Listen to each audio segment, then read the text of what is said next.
Hey, I'm Geis from GotTechED the Podcast. In this video, I'm going to give you 10 ways to be more productive in the new school year while working with Gmail. Let's save some time so we can spend more time working on those activities that are going to engage students more. Let's get right into it. All right, the first tip that I want to share with you is how to make templates. These are also known as canned comments. So what you're going to do is you're going to go up to Compose, and you're going to start making your template. This week's activities. All right, and this might be an email that you send to your class on everything you're going to accomplish or hope to accomplish this week. You write out your body or your format of it, and this is something that you're going to update every week. Well, let's start with the same shell. So you put in the shell of the email that you want to do. You go to More Options. You go to Templates. I have several already. So here we're going to save a template, and we're going to save as a new template. You can put whatever title that you want here, but once you have it, I'm just going to call it This Week's Activities, and you get out of there. You can always go back and go to your templates, and it will be there. All right, it's right there. So now all that you have to do is go in there and make any additional edits that you want. All right, number 2 is the snooze button. So I just got an email here. I'm not going over stat resources in my AP Bio class until the second or third unit. So say I don't need this for a while. You could hover over it. It's going to bring up the snooze option, and it's going to allow you to snooze this until later on. So if you don't want to see this email for 2 weeks, we can pick a date and time, and we will not see that email again until that time is up. So it will re-pop up into your mailbox. That way you're keeping your mailbox nice and clean at the beginning of the school year. All right, tip number 3 is send in archive. So if we go up to the settings bar, see all settings, we go down here to send in archive, we would click that button. All right, scroll down to the bottom and hit save changes.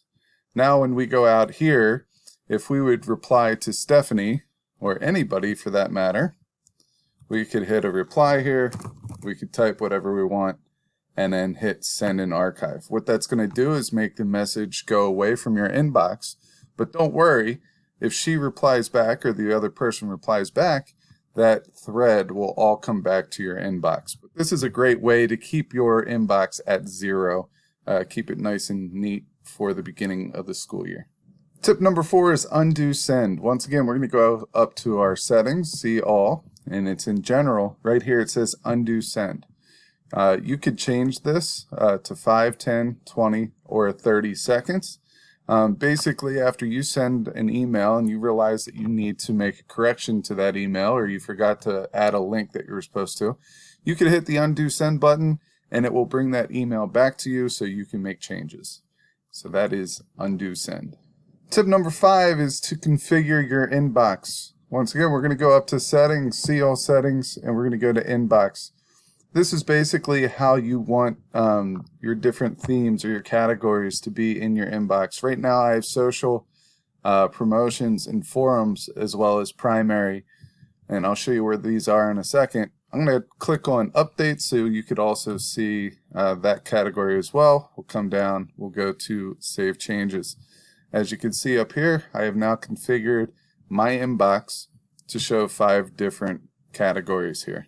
So as emails come in, they will automatically be filtered into these categories. If you ever want to move an email, all you have to do is click and drag it to whatever category you want. All right, number 6 is the preview panel. So what we do is go up to settings, see all settings. We go to the inbox. We go down to reading pane, and we enable it. And I like to do right of the inbox. When you're done with that, hit save changes. What this is going to allow you to do is see all your emails over here, and then you'll see a preview of them there. So I want to see a preview. It's right over here. You could actually answer the email as well in here, or you could just move to the next one, and so on and so forth. So that is preview panel. All right, tip number 7 is email signatures and fonts. A lot of times we get confused where this may be and what it does. So go to our settings pane, and what we're going to do is scroll down. Right here you can see your default text style. So this is what your text looks like in the body of your email. You can change this to whatever you want, and you can change the size and the color as well. So that is there.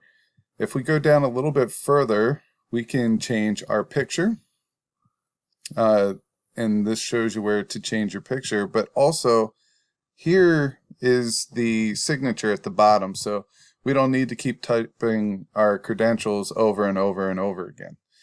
So if you want to ever make changes to this, all you would do is go into this box, or if you want to set one up. You could set up multiple and save them. You could delete them, but this is where you would go to make your email signature. I'll even give you one more bonus while we're in here. If you're going to be out for a couple days and you know it, you can do your vacation message, and you could schedule it when you're going to be out. You could put a subject line and a message, and that's going to automatically send an email to someone that sends an email to you. Once you're done with those changes, you could go down and hit Save Changes. So that was number 7, email signature and fonts, and a bonus, your away message if you're going to be out. Number 8 is block sender. So if you ever did a subscription to any type of product out on the web, or you have a random group that might have sold your information and now you're getting all this junk mail, you could come into your message, go to the 3 dots, and you could hit block Rebecca, or report as spam if you think it is spam. But if you block Rebecca, Rebecca will no longer be able to email you. I'm going to leave Rebecca on there.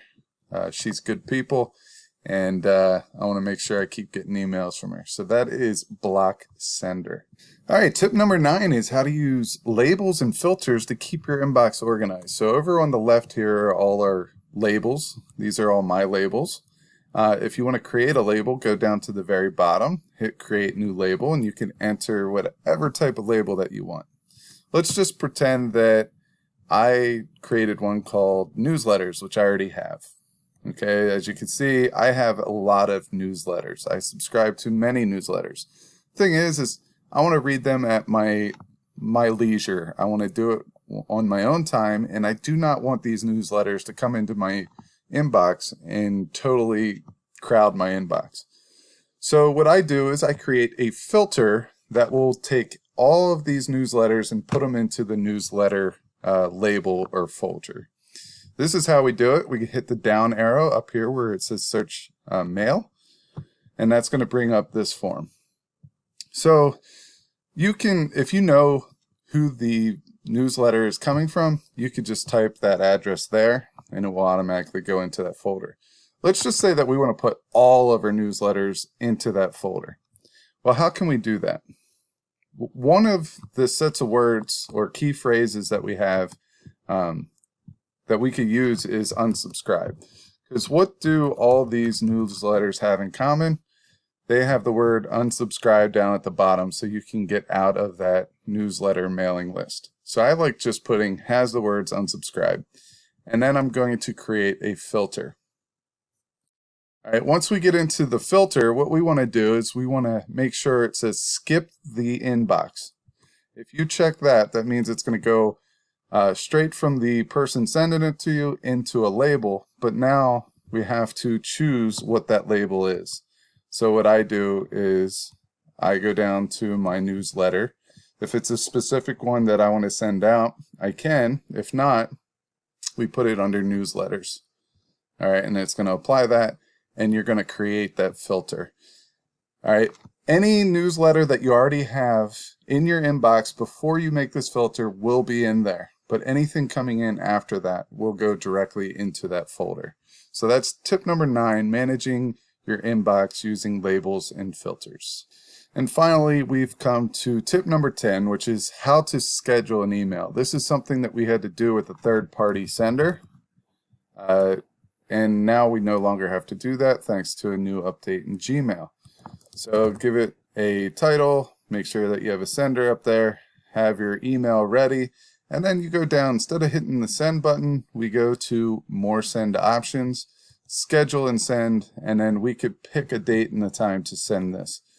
If you're up at 2 a.m., instead of sending them an email at 2 a.m., you could schedule it for 8 a.m. the next day. And then after you're done with that, you just simply send that off, and that is schedule and send. I hope you enjoyed this video on 10 tips that can help teachers get organized and be more productive in the new school year. If you have one that I did not mention, I'd love to hear about it in the comments. Thanks for watching, and we'll see you next time.